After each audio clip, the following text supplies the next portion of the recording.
Hello there and welcome back to our channel. Let's explore the mystery behind Queen Victoria's closest friend.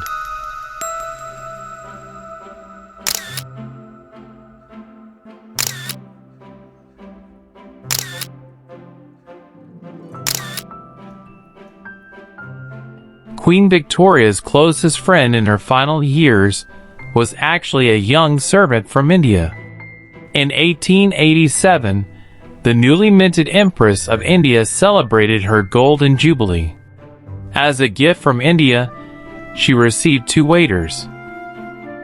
One of them was Abdul Karim, a 24-year-old clerk from Agra. He had a crash course in English language and manners shortly before arriving in Britain. He served the Queen and helped her interact with Indian dignitaries at the banquet.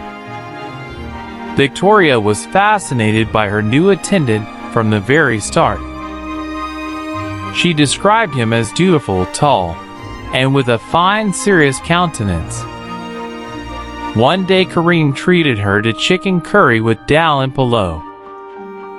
The Queen loved the dish so much that it was added to her regular menu.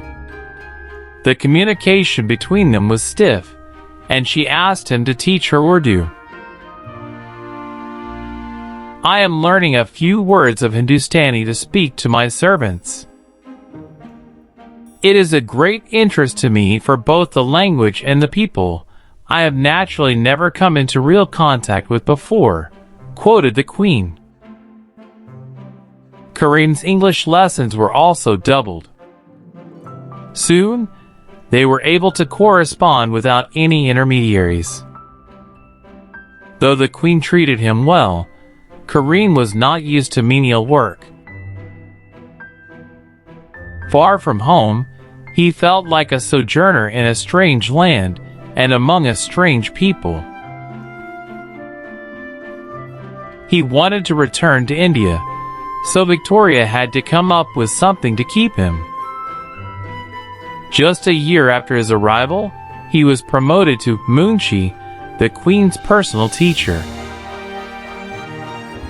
The court was angry and terrified by such a rapid career advancement. Not only Karim was of the lower class, but he was also of a different race. He traveled with Victoria and was allowed to leave for India a couple of times.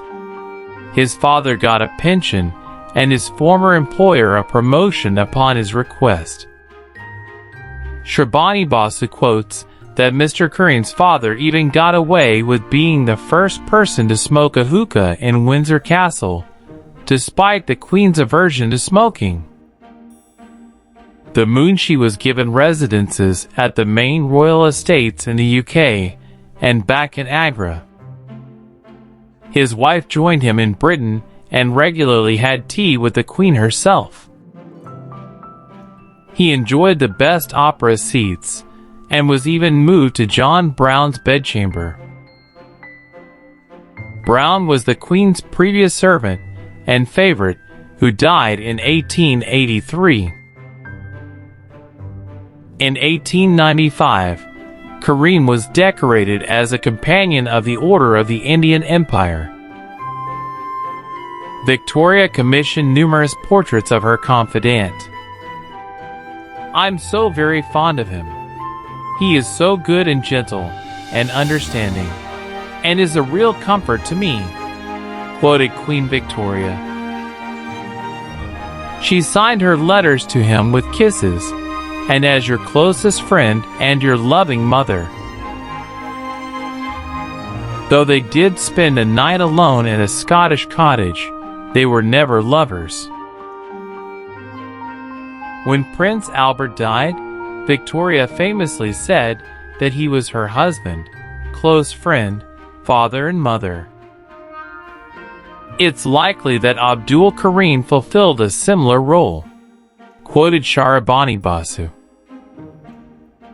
When the Queen died in 1901, he was the last to see her body before her casket was closed. After that, Karim was expelled from the court and returned to India. Victoria's letters to him were burnt in front of him by the new king's order. Her heirs made sure no trace of the Munshi could be found, but his diary survived. His story became widely known nearly a century after his death in 1909. Please do like, share, and subscribe to become part of the Too Good to Be True family. Thanks for watching, and see you soon. Bye!